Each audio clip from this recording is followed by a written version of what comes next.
I know what it's like to make a lot of money and feel empty inside, you know, Hmm. where I'm like, wait a second. And then like even that making that money and it's not bringing any value into my life where I was. I know what that was like. And it was like, man, this experience sucks. Well, Hmm. you took on this experience because the money was there, Grover, because you were looking at the money. It's like, well, wait a second. It's always gonna be there. What am I looking for? I'm looking for Welcome this. to Surviving and Thriving, the Black Experience. Here, we talk about the real adversities Black Americans face while navigating corporate spaces, educational institutions, and the justice system. We name the pressures, expose the barriers, and share strategies to help you adapt, endure, and move forward while protecting your peace. So, let's get into today's discussion. So yeah, I when my parents had that conversation with me and they're like, man, because I was hanging out with my little friends in the Mm-hmm. neighborhood and around and I was kicking it. I was drinking and smoking a little weed and when they told me they were disappointed in me, it's something about that just crushed me. Mm-hmm. And it's just a conversation. So with my daughter, with discipline being a disciplinary as a father, it is I never ever, even now, never want to crush her spirit to let her know that she's supported. Um, at the same, you got to do better, And when you know better, you do better, and it's a choice. You decide. You know now, because once you know, you know. Mm-hmm. So let's make a decision to do better. And I think I would say from my experience being on that, and even it's so funny that parenting it takes a village. We hear that. Just the people around me have treated me the same way and treated her the same way. So having that when it's coming from me and it's coming from the other individuals around you as a village, Mm-hmm. it's like, yeah, let's talk. Let's have some conversation. It may not feel good, but trust me, I'm setting you up for success.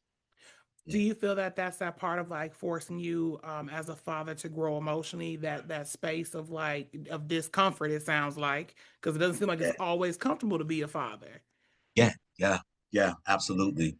Um, to to grow, growth is uncomfortable, right? And I think it could be we can look at it from that side as and it depends on how uncomfortable it is, how much one word comes to mind, resistance. Mhm. Because it doesn't always have to be uncomfortable. How much are we resisting the change with the new whatever the new or newness that is coming forth, right? Mhm. Um so uh it's like, in the end, getting out of our way, stepping out of our way. Got to get out the way, let go and let God. I know we've all heard that, but that is a true, that is a factual, and some people wouldn't agree with me. That's okay, but it's factual and true. Get out the way, let go, let God, Mhm. uh, and that means you're not in control. Take your hands off. Mhm. Allow. So I've had to do a lot of that, and a lot of that has been it at times could be uncomfortable because I am trying to control the situation. The more I try to control it, the more damage control or more damage it causes. I think that so that resonates with me because I'm gonna bring up something that's kind of funny, but it also just kind of shows that growth emotionally as well. I don't know if you saw. Do you have a TikTok? You know what? I do, but I'm not on there like that. Okay, I so only go there. on there when Nike sends me stuff. She be like, "Dad, check out this," and it's only funny stuff. Yeah, Because I don't want to yeah. look at that craziness to be out here. So that part of growth, so it's actually a funny thing. So it's a part of growth because a few months ago they had this thing going around where it was young Black men who went from wearing like the hoodies, I forgot what that rapper is, that they wore like the Scully mask and they pants how they wore them, to all of a sudden talking about we taking over now wearing zip collars and drinking matcha. And when I tell you people couldn't perceive, like it started off as a joke, right? But some of these young men actually like stayed into it. And the joke was, I remember one of the videos vividly was this young lady, light skin.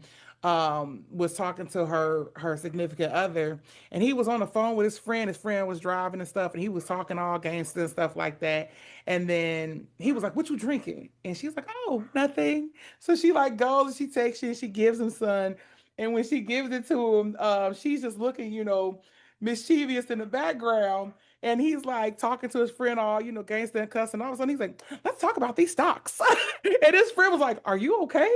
Like he's like, I'm gonna be there. I'm gonna be there. So by the time he comes to the actual house, this man got on like corduroy pants, got on some duck shoes, got I a love it. button up, and he's like, "Hello, how are you? Who's Dante? I'm Phil." Like I mean, it's a funny thing, but it does talk about like, as funny as it is, there's some reality and some truth to every joke. And so that Yeah. joke is, that young man turning from, the life of just being youthful and just in the life and all this other stuff to actually becoming an adult and maturing. And it's just something that I thought, correlated directly to this because you have to see, I'm gonna send it to you. It's hilarious. It just Absolutely makes me think hilarious. of like, okay, you know what? I can actually see it. I know I haven't seen the video. I can't wait to see it. Mhm. But it's like, hey, yo, homie, this, that, and the other, blah, blah, blah. Yeah, I'm getting gangster with it. And here, try this. Take a sip and well, today, oh chum, let me tell you what we're going to work on. That's what happens apparently with matcha. Okay. Ooh, got a little grassy taste to it, but it's alright. What up, twin? There's a drink taking YNs out. What it look like? It's green. They call it matcha, twin. Matcha. Twin, she. I'm on my way. What you do? Hey, you want to play a round of golf? What? Can we talk about the political and economic state of the world right now? What's happening to me? What? Open up, twin. What's up, twin? Twin? Twin? Oh no, I'm an only child. You need some help? I'm good. Well, alrighty then. Nice to meet you. Hey, twin, chill. Hey, twin, chill. Chill, twin. Cheers to that.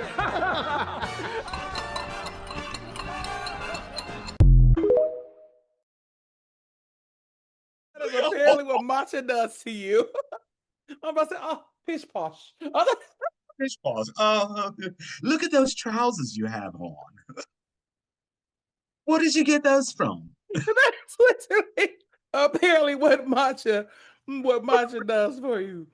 I love it. But but we're gonna go ahead and hop into the conversation about the realities of like career, money, and survival, right? So when did you realize, in the sense of like adversity and stuff, that talent wasn't going to be enough in professional spaces? Yeah, man. When I stepped into HR, Okay. when I stepped into HR, I'm like, I gotta. So my experience was different from, of course, from most people. I didn't end. I went to school for music when I was back in St. Louis. That was eons ago, and then I stepped into a role where I was in finance and accounting for 13 years. I still didn't have a degree. And I'm not saying a person has to have a degree, but during this time, it was like in order for you to enter into a certain occupation, or a certain role or whatnot, you had to have a degree. So I was most fortunate and very grateful that when I entered into HR, somebody saw something in me. And they were like, your attitude, your spirit, I'll teach you human resources. But I knew that I won't say that I know. I'll go back to saying that in order for me to have greater long-term success, because even where we at now, you and I both know, especially working in nonprofit, that there are certain requirements that you have to have. There are Mm-hmm. certain education credentials. And I'm like, long term, man, in order to continue living in this space, working in this space, or however I want to go throughout my career, let me, go back to school. So, and it was really funny because it was my first year or two in HR, and then I met my wife like a year or so later, and I Mm-hmm. was like, man, I'm ready. Like, I want to go back to school, and since I'm in HR, I want to get this degree because I think it's going to, I need to learn. So Mm-hmm. besides just learning on the job, I'm like, man, there's some growth and development that needs to take place here, education wise. And I'm Mm-hmm. glad I did because it did open up the door for me to just for continued success from 2014, 15 up until till now, present day, where I have, been able to expand my career in human resources. Okay. So to answer your question, that was the experiences, things that need to take place in order for me to see change and grow. Okay. How did you navigate corporate and professional spaces like without losing yourself, who Grover is? Man, there's you don't have to rehearse to be yourself. Let that sink in and lean into that. Um, and just be yourself, be you. So I'm me. And I know there's the phrase that I've heard people say, you have to cross, what is it called? What is it? Cross switch, what is it called? Code switching. Code switch. Yep. Yeah. Yeah. And I'm like, I'm, what people do or however they do it, whatever they say, that's okay with me, but I don't do that. It's like, I'm showing up as Grover. I know how to be in a professional environment. I know I have to, within me, I gotta give it my all. And if I'm not giving, this is just me personally. Mm-hmm. Well, we understand society and concepts and things that take place, and because of the color of our skin or things of that nature, it's just like I've got this inside of me where it's like whatever I put myself into, whatever I decide to, wherever I decide to go, wherever I decide to work, wherever I decide the organizations to be, whatever, I just need to give 120 Mm-hmm. and show up. So I think for me, it's just always come back to that. It's just showing up. So even being in these corporate spaces, it's still me just showing up genuine, caring, like I genuinely care about people, Mm-hmm. you know, and coming from that place, but then also understanding that I need to learn this business because every business that you go to, of course, especially if it's different, you got to learn that business. Mm-hmm. So navigating that and then also there are some being the only one Mm-hmm. has presented some challenges as well. Is that uh, individuals coming for you, and that's another reason why it's so good to have look to be into healthier spaces and have individuals around you to Mm-hmm. help navigate those spaces. Because if I hadn't had those individuals, even now, those individuals now in my life, those coaches, those mentors, some of the things that I've encountered, I don't think I would have been so successful at them.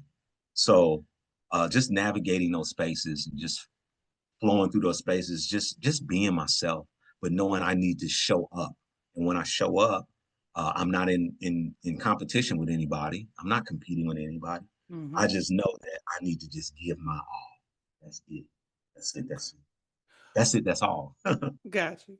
So, what's been harder to learn? How to make money or how to protect your peace while making it? Peace while making it. I remember Okay. one point in time, that's all I cared about. Like even when it was with my daughter, well, before my daughter, before it was just me being the primary caretaker.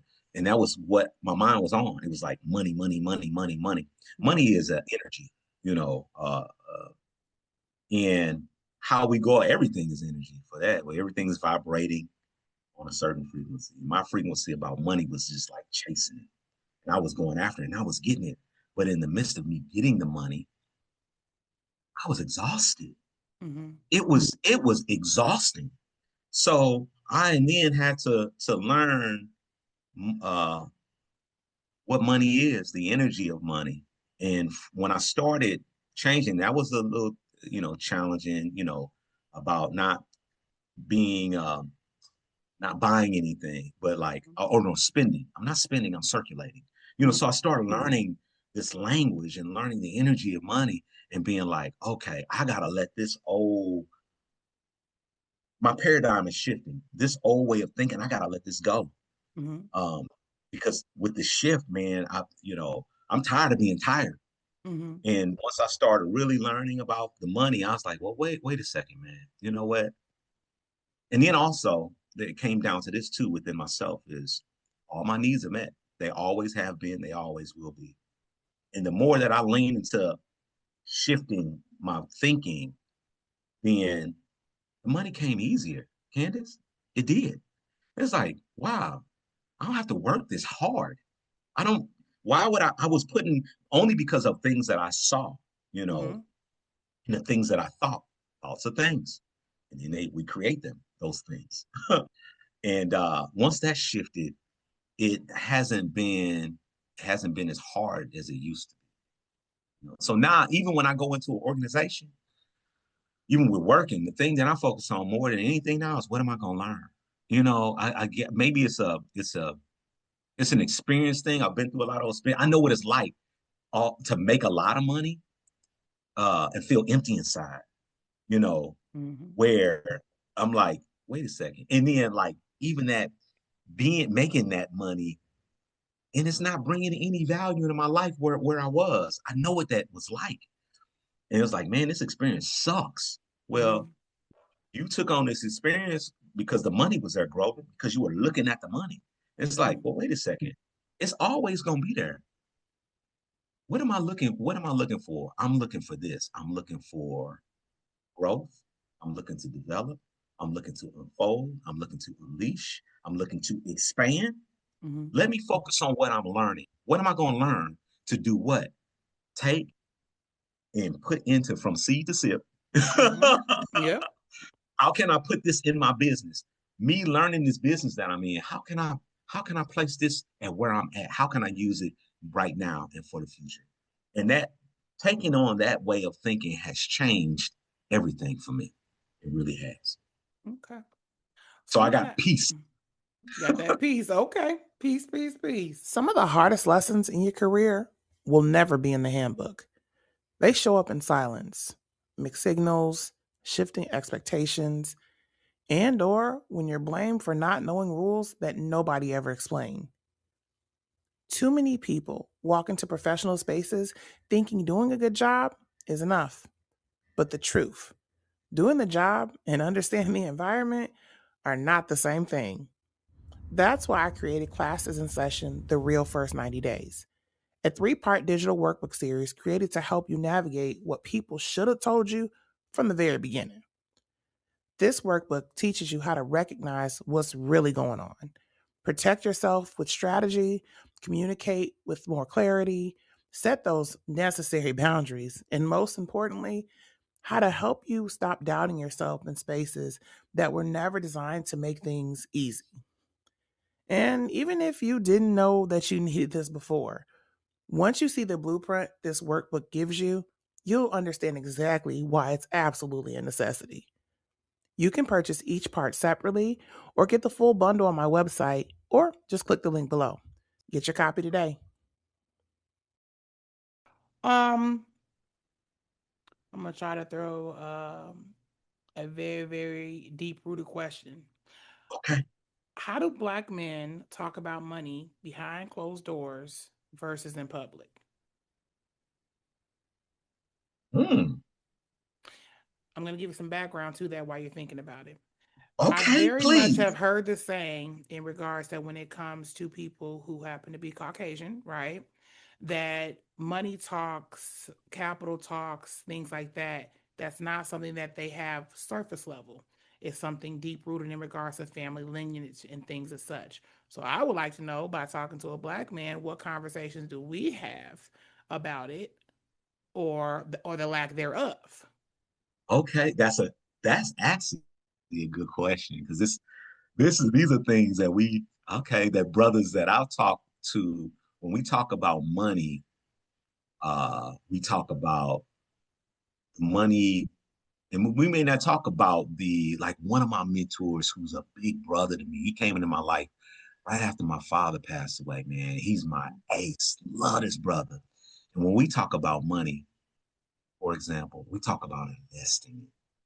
Like where are we investing our money? You know, okay, you making X amount of dollars, you know, uh, granted, saving is important. We do talk about the saving, but where are we looking at investing our money within our family, within the market? What are we setting up for our child or children? Because he has a son. Like I have a daughter. He's always been in my daughter's life. His son is close to my age, Mm-hmm. but his he's always been in my daughter's life. And those are the things we talk about, like what are we investing for our children and our children's children, you know, Mm-hmm. uh, and then what are we also building with that money? And I guess investing in business and moving that legacy along. You know, that's so important. And actually, another one of my aces, man, my boy Tabari, man, that's my dog. He and I've Shout been, out to that's Tamar. shout I out to hope Tabari. he watches this. I do, man. Like, man, he and I met in a store at a shopping store like Jules back in St. Yeah. Louis in an aisle. Just picked up each other's energy, had a conversation, and was like, "Man, you a cool brother." Went home, didn't see each other for a while. Happened again, maybe like a month or two later, and was like, "We need to exchange numbers." Been my ace ever since. Another thing, and it's like wow, how relationships come about, man. He's been my dude. Love this brother, and when he and I talk about money, it's invested. He has a daughter, such a beautiful spirit, man. I think she's probably about 12 now, 11 or 12. And he's been in my daughter's life ever since she was like 2 years old. And that's the thing too. We just talk about investing. It's like where are we putting our money? Even in community, where are we investing our money at? And then also, it's who who outside of us, who are we investing our money and time in? Time is, as well. Mentorship, those conversations that we are having with other individuals who look like us. Okay. Because somebody had conversations with me, man. I like even going back to Candice, like we were talking about earlier. I know what it's like being in those spaces, but I also in the workplace, but I also know what it's like being in a space where there was another brother. It happened to me before, and it hurt. Who was in a higher position? I Mm-hmm. saw him managing, leading. He didn't reach back. It's like Yep. he didn't Yep. want nothing to do with other black men. So the other three brothers that was around me, we're intelligent brothers because I still keep up with those brothers today. And we Mm-hmm. were just looking for leadership. We're just looking for people to pour into us. That brother didn't want nothing to do with us, man. He Mm. was like, I'm the only one. And you could see it in that behavior. Like, I'm the only one here. Bump y'all. When we get in positions, we got to remember that sometimes we the only or sometimes the first person who's in that. And we have to move silently. And hey, this is how I want to invest in the other brothers around me. Come on, let's have this conversation. This is what you need to do to get into this new position. You know what I'm saying? Mm-hmm. Like we got to do that for each other because others do. Can we say that again? That others do. Others do, man. I've Mm-hmm. seen it on the HR end. Somebody will come in with no experience, none whatsoever, Mm-hmm. not even the degree, not even the qualifications. And here I got a brother and sister here who got it all. Mm-hmm. And that person to come in, you like, all right, guess what? Here, come on, let's have a conversation. I know you're disappointed about what happened, but guess what's getting ready to, I can't tell you too much, but this is what I need you to do. Excellent. So do that. Okay. And let me do what I can do on my end. That's how we others do it. That's how we've survived thus far because those Yes. conversations have been had. It has not been any gatekeeper or should not be. You know what? If we bring this all the way back to what's that book, Uncle Tom's Cabin, in Oh regards to man. this, I mean, it's just that concept of not doing the gatekeeping, not sitting here thinking, oh, as long as I do this and I'm the glorified, the token or the safe black, as we Yeah. call it, right? Yeah. Um, you should not open a door without opening that door for the person who's coming behind you. You should always open that door for the next person who's coming behind you. You have to, in order for us to continue to thrive, right, and to go from just surviving. Do you know how many men and women's lights have been dimmed by Yeah. other people who look just like us? And here's the thing too. And we don't really Even talk when, about that. Yeah. Mm-hmm. even when we in to open the door for somebody else, sometimes I mean we gotta think about it too in this way. because I've seen this too. When we in those seats, how are we behaving? How are we showing up? Yeah. Because when we show up and be our authentic selves, when we're professional, that's opening the door for the next person too. Mm-hmm. And we never had anybody in the seat like this. Like, looks like me, may come from a different background, doesn't matter. Man, we're gonna let another one in. Oh, look, I did this. Let now look, 15 years go by, 20 years go by, you're like, oh, it's 6 of y'all up in here now. It's 6 of us. Mm-hmm. That's what's up. Mm-hmm. That's when I say there's a word that I've seen in the other individuals do in society, it's called infiltrate. Mm. Infiltrate. Let one in. All right. They let one in. All right, this is how we do it. We're gonna do the same thing. And it ain't about you getting ahead of me. We just need to keep. And next thing you know, we all in. It's all ours Let's now. pull this other paper back. I think we said that was called a collective mindset. Is that what we were saying Bingo. earlier? Okay. Yeah, man. Let's bring that back full circle. Yeah. Yeah. Thank you. Thank you. Mhm. Absolutely. So I want to go ahead and move into something that we were touching bases on earlier in the discussion, but in regards to mental health pressure and healing. Yeah. So when did you realize you were carrying more than you admitted, even to yourself? My late 20s. Yeah. I was like, from everything from family dynamic to relationships, I realized I was like, man, I need to put some boundaries in place. I need to make sure that I'm okay. And I actually stepped away from my family for a minute, man. Like Mm-hmm. I stepped away in the sense where I was still coming around, but I would like limit access to me Mm-hmm. where I was going through this whole like a trajectory, a change. Like I was crossing a new threshold, and there was something that I desired for myself. And I'm like, the only way I'm going to get through this is through solitude. I need to be by myself, and a lot of us are afraid to be by ourselves. That's where the magic happens. That's Mm-hmm. where the that's where the growth happens. Where you haven't sitting in silence with no phone, no TV, no nothing, and who do I want to become? Who do I desire to become? And what does that look like for myself? What is what does it look like for myself to become this person? How do I get there? You know? And I had to have those really strong conversations, and more so the admitting of I'm not where I desire to be. Who am I fooling? I'm not fooling anybody. Maybe people outside of me said something, but within myself, I want to be. My mother used to say something. She said, "Know thyself, son. Know thyself. To Mm-hmm. thine own self be true." But she more so know thyself. You need to have knowledge of self. So I started that hit me in my 20s, and I was like, I need to put in the work, man. I started working on myself even more. It became an intentional work. Uh, Even to this day, and I look back now, and that's the thing, when to be able to look back and smile from Mm-hmm.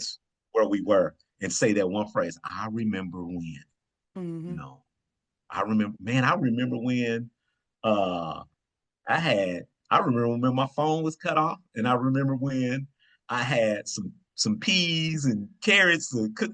But Mm-hmm. look at me now, Mm-hmm. you know. Yeah, I was not in the best place, but in me recognizing that, Candice, man, and desiring the Mm-hmm. changed me. Okay. So you also touch base even with your answer with this as well, but what does emotional exhaustion look like for a Black man? And why do you think it goes unnoticed? Because it goes unnoticed. One, because men are looked at. I'll say men in general, but we're gonna talk about men, Black Mm-hmm. men. We're meant to be strong. Like there's this societal, because I look at my father, Mm-hmm. my father was born in 1919. And you think about the mentality, you think about what a man was, you're not supposed to show emotion. You're not supposed to talk about how you feel. And we bottle that up. And when we bottle that up, and it has been bottled up, and that's why I say I've been seeing this change in my conversation with individuals and Black men, period, is we when we have not had a space to talk about it, we're projecting it onto others. Well, we're projecting it onto ourselves first. Health issues, high blood pressure. We take it through our what we're putting in our lots, tons of alcohol. We're abusing ourselves. And now with more of the conversation and conversations that are taking place, being able to unbottle that, to be in places where we can have those conversations in those safe spaces. That's where we're seeing that change takes place. But society has put it on, I've seen it where you got to be strong. You got to be strong. Even when I went through that with one of my brothers, having the, sit on the shoulder, I don't want to say God versus devil or angel versus devil, but it's like you're hearing two things that they don't mesh well together. And it's like, well, what decision do I make? Like I say, my father came from a time where men didn't talk about that. Like my grandfather, his father, carrying all this emotion and stuff, and he dropped dead from a heart attack. Putting the saddle on the horse, he dropped it. Ain't no telling what he was holding on to, you know? And holding on to that only just causes self-destruction.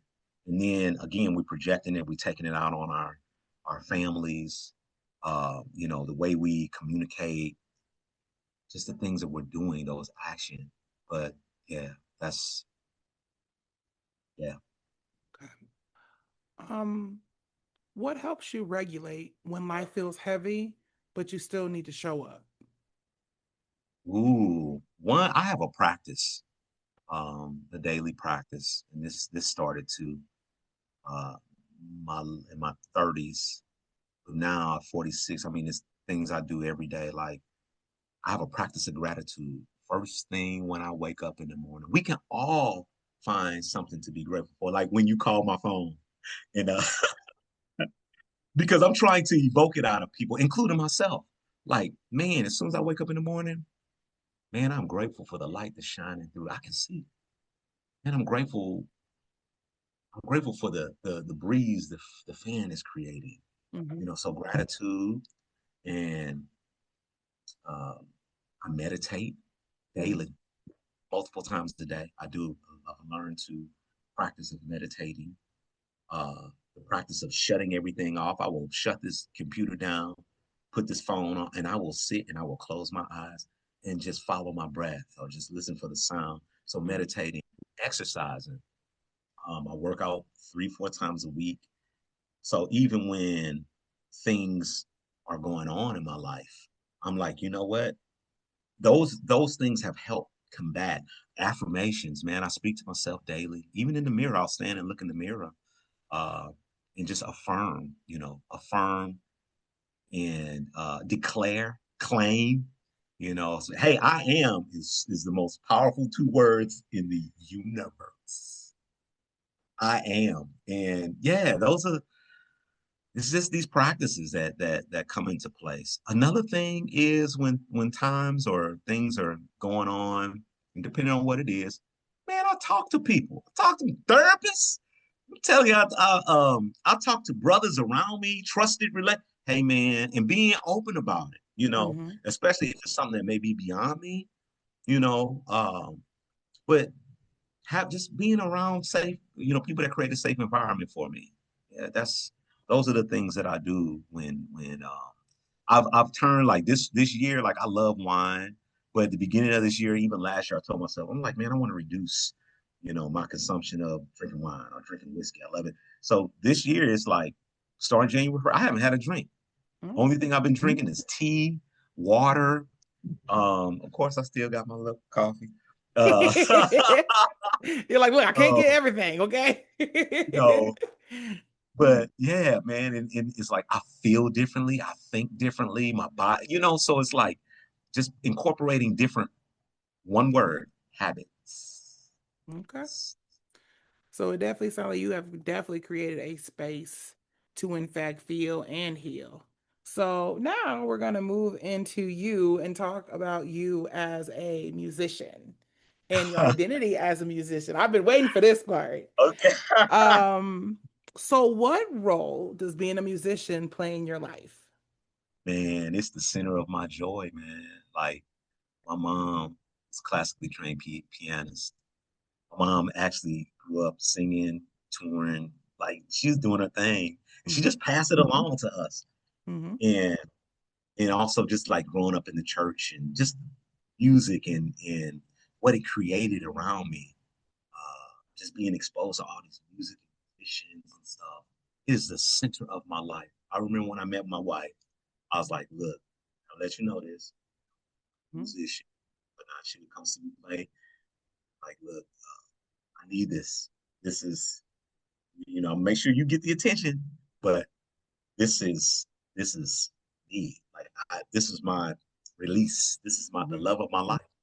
And even having somebody who sees that, be like, you gotta go play. You going to rehearsal? Go on, do your thing. Mm-hmm. Why don't you go practice? You seem a little antsy. Yep, go practice and whatnot. But music has just been everything to me. It has brought me through some times in my life, joyous and challenges. Where I was growing and developing in. Mm-hmm. So man, music has been the center. And then besides just it for me, Mm-hmm. being able to pass that along to an audience or being able to fellowship with other musicians Mm-hmm. playing the music, um, touring, making albums, making songs, Mm-hmm. all of it, man. It's just I love music, man. It's just embedded in my soul. Okay. Um, what part of your life and identity shows up in your music that people hear, but may not actually understand? That's a good question. Part of music that shows up. Okay. Uh, that shows up in me that people Mm-hmm. may not understand. Is that Mm-hmm. right? Mm-hmm. Okay. Ooh, you got me on that one. That's a good question. I have to think about that one that people may not understand. Okay, so here, maybe playing through the pain, playing through, you know, I smile a lot, but sometimes there have been times underneath there, like, how do you smile through, or even with sometimes people knowing, how do you smile through the, what you're going through or what you're experiencing? It's like the music has really being able to sit down and to be able to express myself, regardless of whatever has been going. Man, you know what? If I was going through that, I would be doing so and so. Well, you know what? To be able to have this art form or this to be able to express myself has been able to, lighten the load, so to speak. Uh, and for a person who may be a non-musician, they we all have our own talent, skills, and abilities. Somebody who's not a musician wouldn't be able to understand, how the music has been healing and therapeutic to your experiences that you've been facing in your life. Here's what's coming up next on Surviving and Thriving, the Black Experience. Like I remember watching Donahue and watching Sally Jesse Raphael and watching these different talk shows and seeing how black men were just portrayed in this terrible light. I've seen it with my own eyes. Like, dang, man. And then being called super predators. Seeing that through the Clinton administration and wait a second, man. No, we're not. Are there areas and things that black men need to improve in and we're working on? Yes. But dang, we made out to be this, even this whole thing that came up, like, would you rather be, I'm probably saying it wrong, but would you rather be in the forest with and I know I'm saying it wrong, with a bear or a black man? It's like the bear. Who says, come on, man.